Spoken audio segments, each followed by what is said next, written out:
Some of the most iconic South Park episodes are the ones that focus on religion. Creators Trey Parker and Matt Stone have never shied away from satirizing religious topics. Chef, what would a priest want to stick up my butt?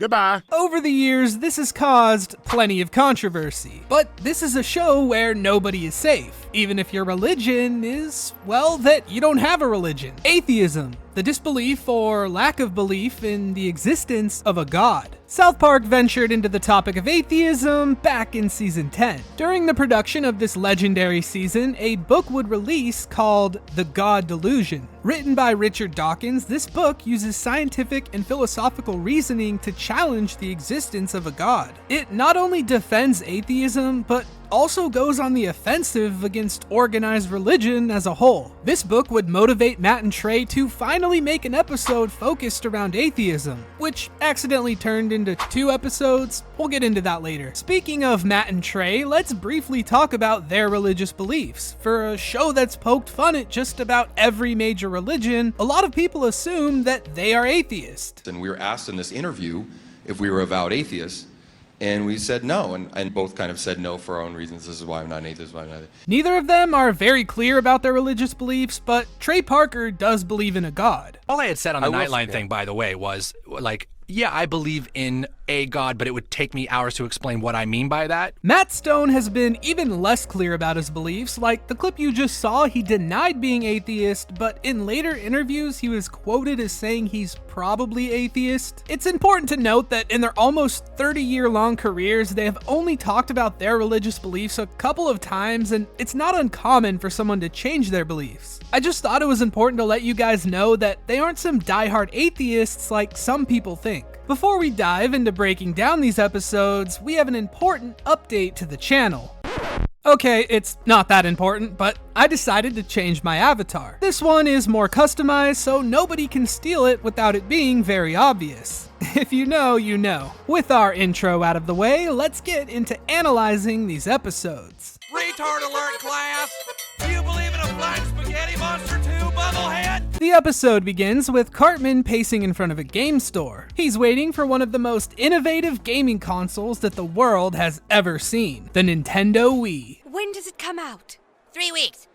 Come on. This whole plotline hits really close to home for me. The Nintendo Wii was easily the most anticipated gaming system from my childhood. I had a Game Boy Color, a Game Boy Advanced, and then a GameCube, but the Wii was the first gaming console where the idea of it genuinely blew my mind. You know who else was excited for the Wii? Trey Parker. 95% of my day was like, Wii is coming out in a week, and I'm freaking out because I've been waiting for the Wii for like 5 months. It's pretty hilarious to know that Cartman's impatience over the Wii is just a direct reference to how Trey was feeling about it. The next scene shows Garrison having a meeting with Principal Victoria and Mr. Mackey. Garrison is furious, arguing that the theory of evolution should not be taught in classrooms. A harebrained theory that says I'm a monkey. I'm not a monkey. I'm a woman. Okay, so I think a decent amount of people are similar to Garrison here. They hear the word theory and think it's just some guess. Sure, theory in everyday language can mean that.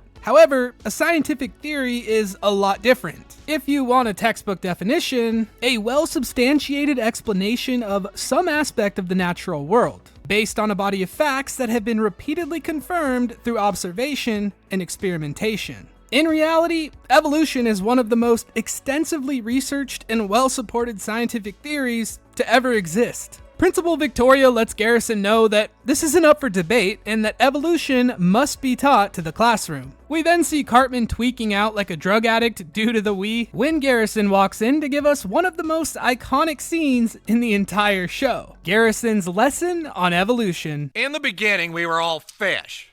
And then one day, a couple fish had a retard baby. And the retard baby was different, so it got to live. That is the most beautiful description of natural selection that I've ever heard. It's true though. The mutated offspring might be better fit for survival, and they keep passing down their genetic mutations, and these traits start to become common over generations. Okay, we all like Garrison's explanation better. I got it. And then one day, a retard baby fish crawled out of the ocean with its mutant fish hands, and it had butt sex with a squirrel or something and made this. Well, I never learned that part in biology.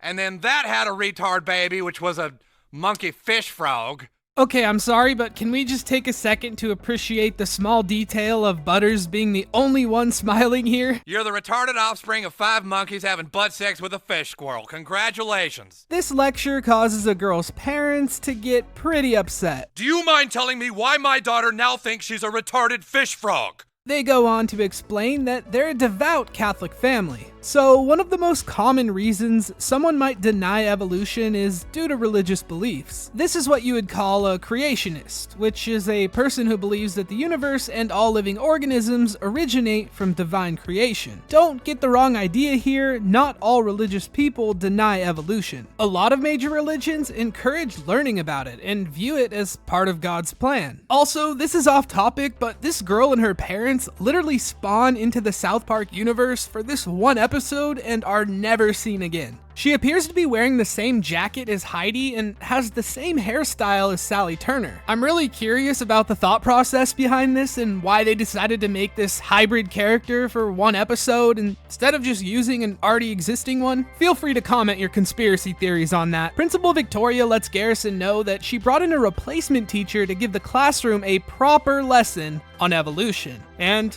who better than Richard Dawkins himself? I mentioned Dawkins in the intro, but aside from writing The God Delusion, who is he? Well, he's a lot of things. Evolutionary biologist, a zoologist, debater, arguably the most well-known atheist in the world, and obviously an author. He's also responsible for coining the word meme. That's not a joke, by the way. Look it up. Despite all of this, his most impressive talent has to be rage baiting on Twitter. Okay, but in all seriousness, he's a polarizing figure. Here's what Matt and Trey had to say about his book. Richard Dawkins is obviously a brilliant man, but some of his book was frustrating to read because you'd read something so smart and then to me something so like, what? You read something that was just so like, how could you say this? Dawkins' book to me sounded exactly like that kid when you were like in high school, that like 15-year-old that was running around going, don't be stupid, God, and it was just like, yeah, we know. While neither of them are religious themselves, they appear to have little tolerance for, lack of a better word here, anti-religious preaching. Matt Stone even said this was something that annoyed him all the way back in 2002. All the parents are sitting around and they've turned into atheists, which to me are the most annoying kind of, when they start spouting their anti-religious stuff. And we actually did the thing where they're spouting I don't even need religion, and they're pooping out their mouth at the same time. That should give you a pretty clear understanding of their opinion on Richard Dawkins. Let's get back to what this episode is really about. Cartman getting his Nintendo Wii. He is in pure agony. He can't sleep, and he does whatever he can to try and pass the time. Minutes start to feel like hours for him. He shows up to the bus stop the next day and says that he's come up with an idea to make time go by faster. If I freeze myself, then in 3 weeks, when Nintendo Wii comes out, you guys can unfreeze me. The wait will seem instantaneous to me. The boys refuse to help him because, well, he'll probably die. After failing to freeze himself, he realizes he needs to recruit some help. Who better than his most reliable friend? You're gonna help me freeze myself. Okay. If Butters isn't at least a top 3 character for you, you're a psychopath. The plan is simple. Eric will freeze himself and Butters will come back for him right before the Wii releases. Eric, are you sure this is a good idea? No, it's not a good idea. It's an awesome idea. Back in the classroom, Garrison is being forced to watch Dawkins teach evolution. Garrison starts getting heated and asks, What about the fact that by believing this crap, you're gonna go to hell? Doesn't that bother you a little? Actually, no, because I'm an atheist. I feel like a massive part of religion is looking for answers of an afterlife. For atheism, it's pretty simple. When you die, you die. I know, mind-blowing stuff. Your consciousness ceases to exist. I guess the simplest way to explain it, death is like how it was before you were born. Of course, nobody can prove that one way or another, but this is what most atheists believe. Upon learning that he's an atheist, Garrison starts crashing out, possibly harder than we've ever seen. And if I'm a monkey, then I might as well act like a monkey, huh? Then proceeds to throw feces at Mr. Dawkins. This outburst causes Principal Victoria to pull Garrison from the classroom. Well, it would have, but we have a plot twist. Dawkins actually defends Garrison. Even though he has excrement on his face still. It turns out he found the entire thing very passionate, so much so that he asks Garrison out on a date. Yeah, Matt and Trey really didn't like his book. And of course, Garrison accepts the date. Garrison is one of the most insane characters in all of television. Bigoted, psychotic, for the most part, just a terrible human being. But something I've noticed is that Garrison is a hopeless romantic. This is a funny little detail throughout the show that a lot of people don't pick up on. Their date seems to be going pretty well when suddenly Dawkins says that he wishes Garrison was an atheist. Garrison starts backing off on the hardcore religious stance, but mentions that God can't be disproven. And Dawkins replies by saying, Well, what if I told you there was a flying spaghetti monster? Would you believe it simply because it can't be disproven? what if I told you that the Church of the Flying Spaghetti Monster is a real thing? In 2005, a college student was annoyed with Kansas State's Board of Education deciding to allow teaching intelligent design. This student went on to create a new religious movement called the Church of the Flying Spaghetti Monster. This new religion satirized creationism, and it gained a lot of traction on the mid-2000s internet. You might think this was something that was funny and just died off a year later, but I assure you, this religion has actual followers. And you know they're a legit church because they profit off of their members. Garrison starts completely folding and decides to become a full-blown atheist. You know, despite being religious and making a massive deal about evolution just hours before this, Garrison invites him over for dessert, which turns into, Yeah, pound my monkey hole, Richard.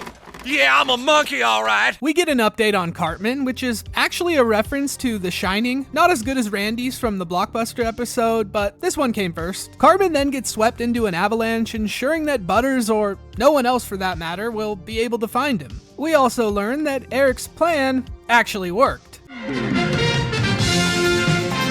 This part is actually a reference to the late 70s sci-fi show called Buck Rogers.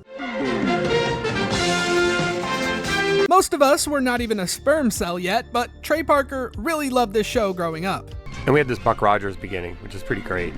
I used to love Buck Rogers. When me and my dad would watch Buck Rogers every week. Cartman gets unfrozen by people of the future, and he's told that he has been frozen for over 500 years. Butters, you black asshole! Eric is concerned with one thing only: the Nintendo Wii. The future people try to make him understand that everybody he knows has been dead for over 500 years. I don't care, is there a Nintendo Wii? His worst nightmare then comes true. He's told there's no such thing as the Wii or video games in the future. Meanwhile, Butters gets asked by his mom and some cops if he has seen Cartman in the last few days. He lies to them and says he hasn't seen him, which is pretty out of character for our sweet boy. He asks General Desiree what would happen if someone freezes themselves. Like, you die? Die? In a panic, they run to go and try and find Eric, but they realize there's no sign of him. General Desiree tells Butters to forget about him and never tell anyone, or else he'll go to jail. This scene is kind of funny to me because Dougie is actually 2 full years younger, meaning he's probably in like 2nd grade, and he's being the voice of logic for Butters. We then get to see atheist Garrison in action. During Dawkins' lecture, Garrison chimes in and tells the class there is no God. Stan responds to this by saying, despite evolution, there could still be a God. Uh-oh, retard alert. Retard alert, class! Garrison freaks out and attempts to humiliate Stan in front of the entire class. Later that day, while in bed, Dawkins mentions that he's never seen a woman with such balls. Do I need to explain why that's funny? I don't think so. Garrison then says that if they team up, they're unstoppable and could change the future of the world. They start fantasizing about a world without religion, foreshadowing what's to come. Back to the Cartman storyline, he's told that they might have found a Nintendo Wii, but tell him that he needs to do something for them first. It's revealed that around the time Cartman was frozen, a glorious event happened that made religion in the world obsolete. Everyone in the future has become an atheist. And this gets me a Nintendo Wii how? They explain that they're part of the Unified Atheist League, and before they can go on, their base is under attack. Who would be attacking them, you might ask? Well, it's the United Atheist Alliance. And so, the irony begins. Jesus Christ! You believe in a supernatural being. Cartman gets captured and appears to be a pretty important part of this war. And we learn that there is also an allied atheist allegiance, which are otters. Because, of course they are. I shall smash your skull like a clam on my tummy.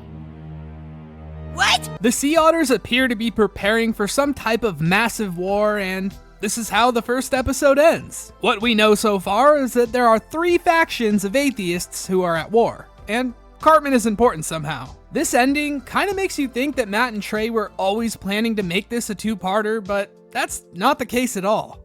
You know, just through the plot of the story of the last one, we had sent Cartman to the future. So we're like, dude, we just sent Cartman to the future at like the end of a show. Like, how can we just end that? And we're like, we have to do a part 2. Before we get into part 2, do me a favor and check if you're subscribed. I'm not the most consistent YouTuber, but as a solo creator with no outside help, these videos take longer than you would think to make. So any support from you guys is greatly appreciated. Moving on to the next episode, which has the same name, but Roman numeral 12. If you're wondering why it's 12, they picked a random number, but they wanted to imply that some time has passed since the last episode. Oh yeah, I also forgot to mention earlier, the title's Go God Go is actually a reference to this children's book. I swear South Park has got to have the most references of any show. Well, except The Simpsons, obviously, but it's more impressive when you realize how small the writing team for South Park is. Episode 2 begins with a little recap, and we get another Buck Rogers scene. This one is a full-blown parody of the intro and not just the time-traveling part. This image of Eric always kills me. He looks hilarious. During the intro, we learn that Eric was captured by the atheist Allegiance. Okay, I'm just gonna start calling them sea otters, so it's less confusing. After the intro, we see the sea otters on their mounts, which are ostriches. We just kept saying otters riding ostriches. Ostrich should be riding ostriches in the future, and that's really all we had going That's in. about all we had, yeah. The otters are traveling to New Hampshire with Cartman as part of a deal. We have a deal, Blavius.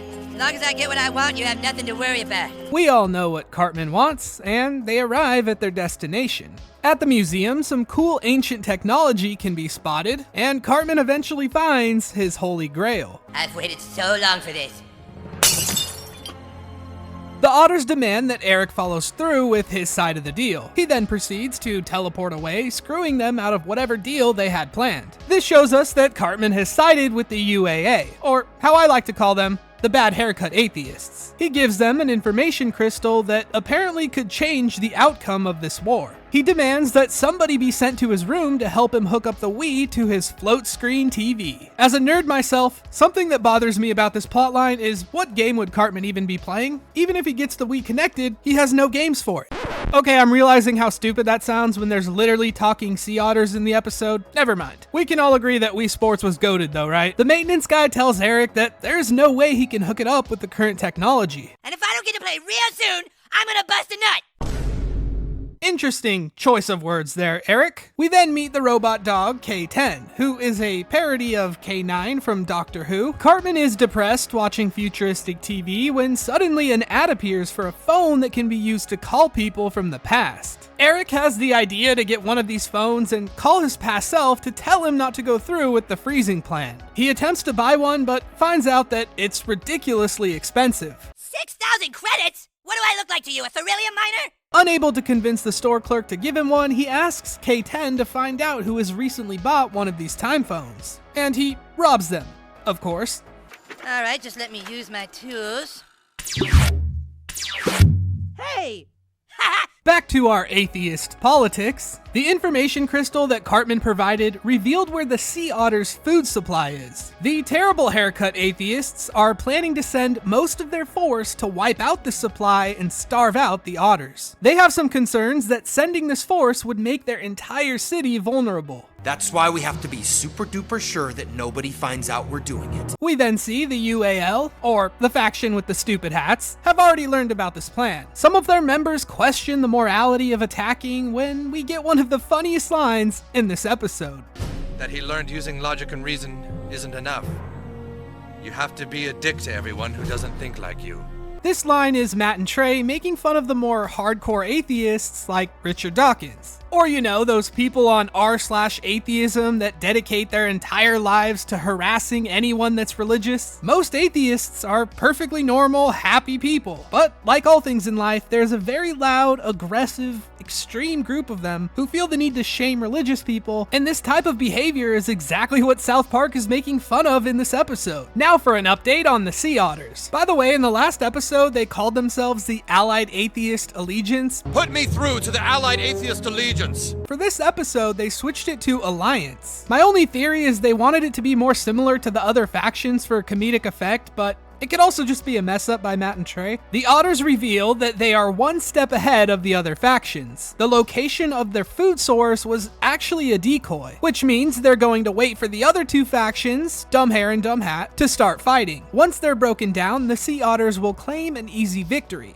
and their answer to the great question shall prevail. Wait, what is the great question? Well, we don't know yet. We just know it's what they're all fighting for. As the Otters are prepping for battle, we meet the Wise One. He's the oldest and most respected sea otter of them all. Will more bloodshed end anything? Their leader replies by saying that the humans are not a logical race, then uses Dawkins as a reference, saying that they shouldn't tolerate those who don't use reason. A very Dawkins thing to say. The Wise One follows up by saying some of the most intelligent people are still lacking in common sense, and maybe some otters do need something to believe in. He concludes his speech by saying maybe just believing in God makes God exist. Kill the Wise One! Kill the Wise One! What? No, wait!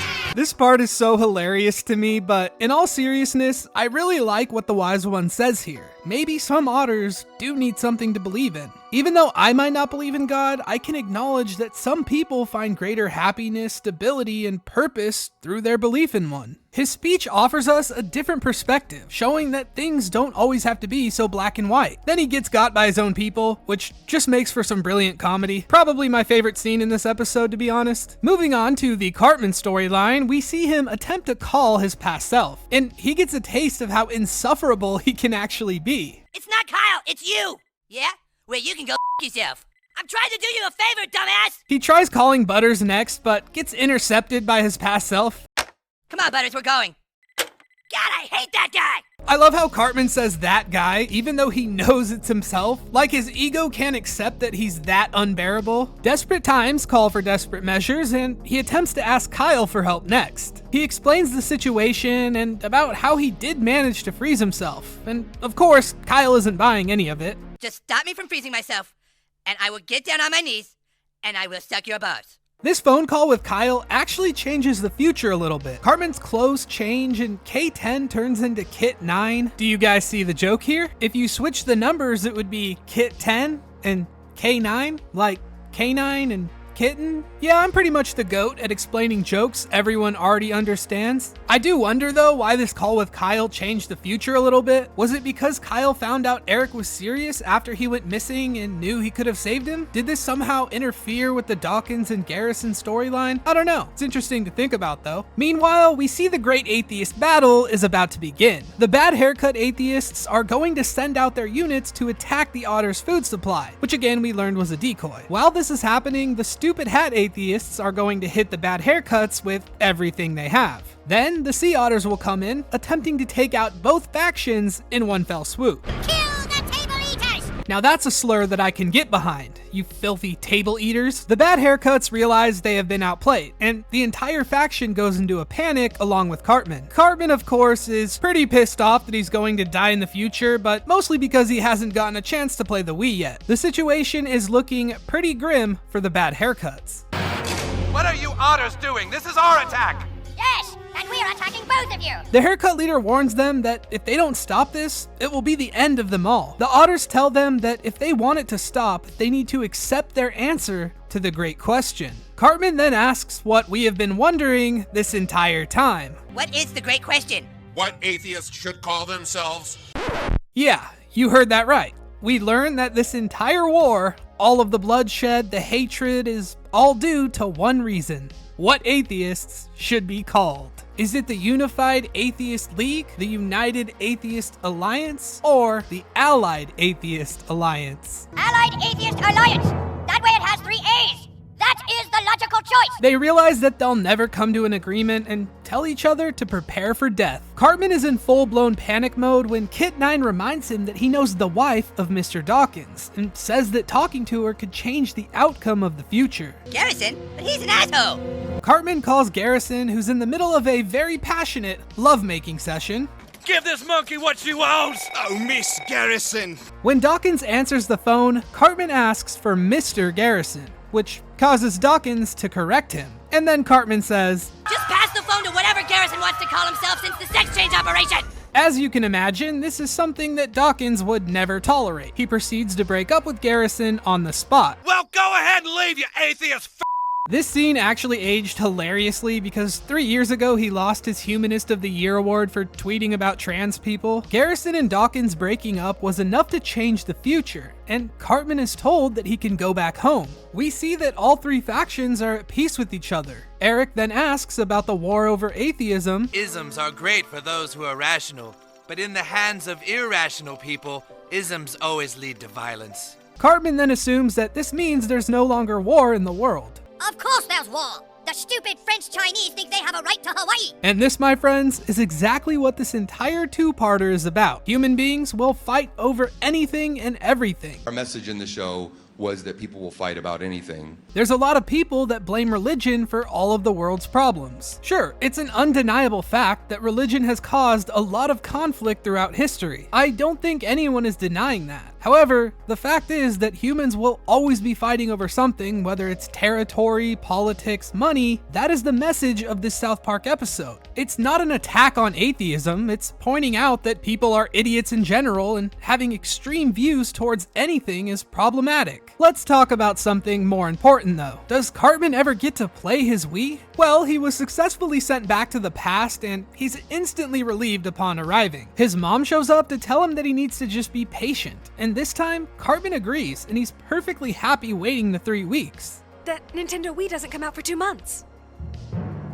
What? This information sends him into a full-blown breakdown, and he gets another call from his future self, telling him that he needs to be patient or else. Suck my buzz, cow. In my opinion, these episodes were brilliantly done. South Park satirized many religions up to this point, and this was their little jab at atheism. As an atheist myself, I think they could have gone even harder. If only the Reddit neckbeards were around in 2006. If you're wondering what Richard Dawkins thought about this episode, well, we actually have some answers. Well, I was with Dawkins the very next morning after your show aired, and he was most upset that you didn't get his accent correct. Yeah. We heard that. I actually thought this was a pretty funny reaction, but later on he gave a more Dawkins-style response. I'm not gonna read this all, you can pause it if you care enough, but he basically just says throwing poop in his relationship with Garrison isn't funny, nor is it satire. Like, he thinks his idea of humor is the only right type of humor? I don't know, this response was just weird, and he should have just stuck with the accent bit. Whenever I make a video on a more controversial topic, my comment section always turns into a war zone. If you want to debate people in the comments, please just respect each other. It's not hard to be a decent human being. With that being said, if you guys enjoyed the video, liking and subscribing would really help me out. As always, thank you for watching.